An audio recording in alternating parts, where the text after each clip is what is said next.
If you enjoy this video, remember to leave a like and subscribe to the channel. With that being said, hello everyone. Welcome back to another video. My name is Matthew, and today we're back with another NECA Godzilla ranking.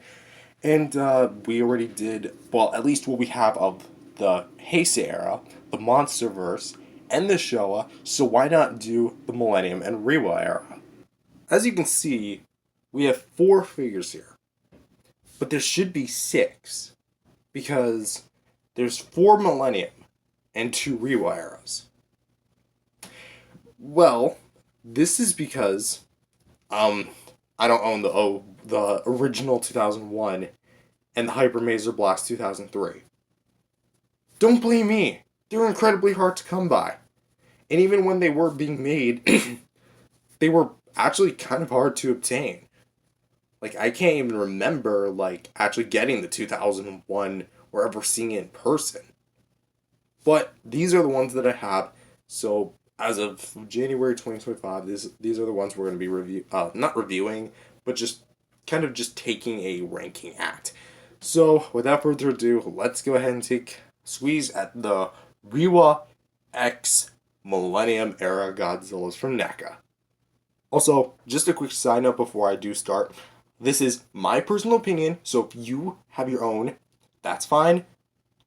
Agree to disagree, move on. So, also, this isn't to say any of the figures that we have are bad. I actually kind of enjoy all these figures for what they have to offer. But it's just, in some ways, I prefer ones with others.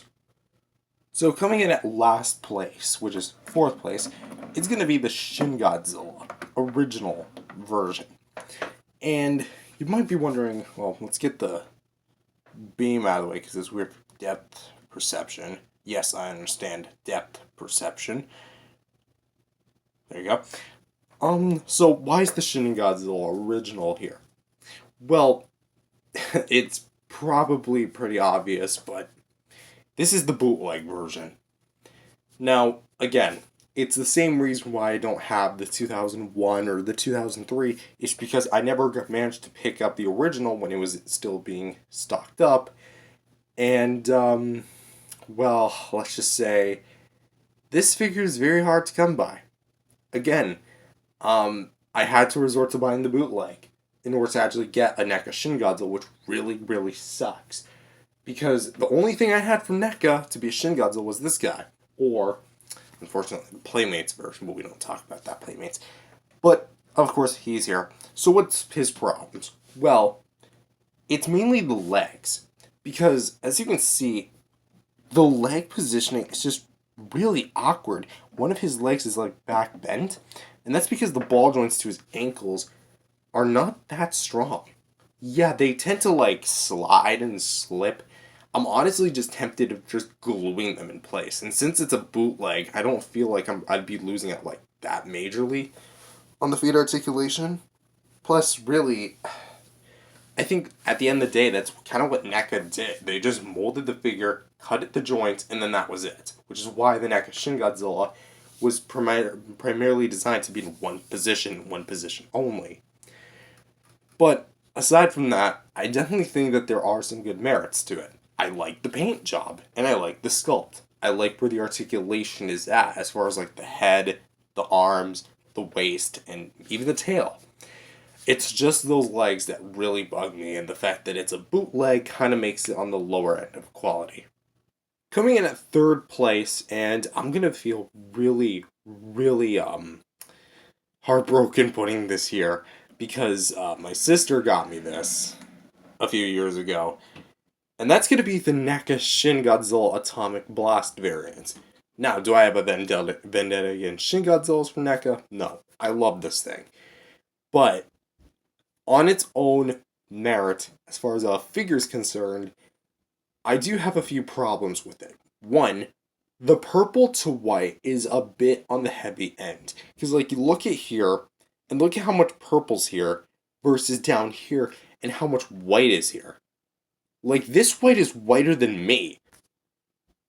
And to top it off, a lot of the paint is very mismatched, and even down here, it just looks like it kind of bled through, primarily on the chest region. You can't really see it all that well.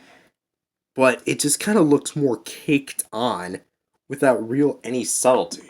And I get it's a $20 figure, but as we're going to see in a moment, NECA is capable of doing some very subtle paint jobs with their Atomic Blast variants. I probably just spoiled number 2, but we'll just get into that in just a sec. Also, even though it has good articulation, I don't really think it needs it when the beams themselves aren't really that good. So, okay, here's the beam. It's long, purple-ish, mostly white. Okay, what seems to be the problem aside from the color? This connection. Because they chose a metal rod and stuck it through a plastic beam. And honestly, it looks fine, but I feel like there had to have been a better way to actually plug the beam in. Because I've had problems where this thing just keeps, like, if I move it a little bit, see? It just rolls down. I didn't even touch it. Like, it tends to roll on its own anyway. Like, one day I'd actually straighten it, and then there'd be days where I find it and it's sagging back down. Although the tail connection beam is nice, I feel like it's the mouth beam that really has its faults. So, again, is it a flawed figure? Yes. Is it a perfect figure? No. Is it a good figure? Yes. So, since I already spoiled it, here is number 2, and it's going to be the 2001 GMK Atomic Blast Godzilla. So we're going to actually have to hunch down the camera because he's hunched. So, what makes him number 2? Well, I just love how much better of a beam Spitfire Godzilla this guy is compared to Shin. Because, unlike Shin, the atomic breath actually looks the way it should, and actually has some blue spray, white tips, with a darker blue base. Keep in mind, this was their first go at a Spitfire Godzilla. Not only that, but if you would actually look at this thing from head on, or at least down here, you actually see like where the shine of the atomic breath is. Granted, it's a little bit caked on, but you can still see some color variation. Not to mention, he's got frosted white eyes, and actually has some blue sprayed out. So it definitely gives the effect that this guy is more or less giving an atomic breath, and it's, come on, focus in. Thank you. That this guy is actually shooting out the beam rather than it just looking pretty tacked on.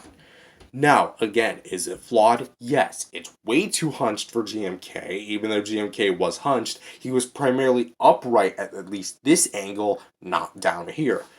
Second, I overall think I actually had a quality control with mine out of the box with the bendy wire actually peering out of the tail, out of the box, by the way.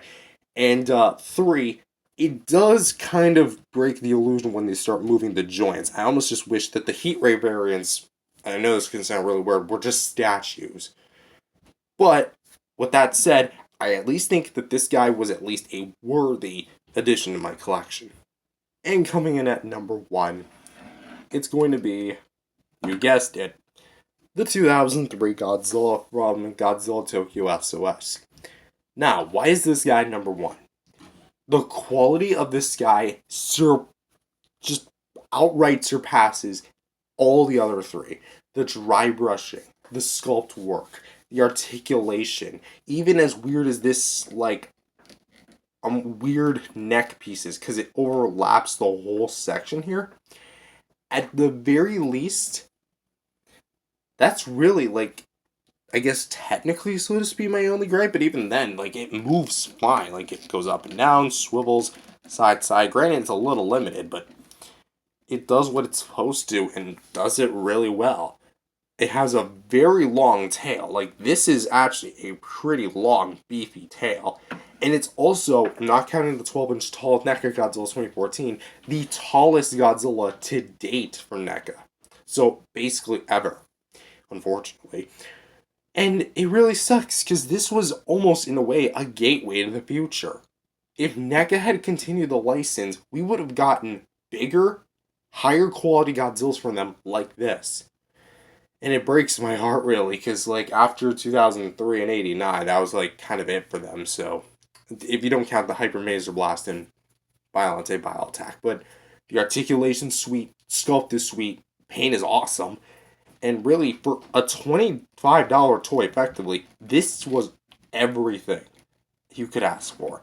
So, with that all said, that's going to have to wrap it up for this video. Again, this is all my opinion. You have your own.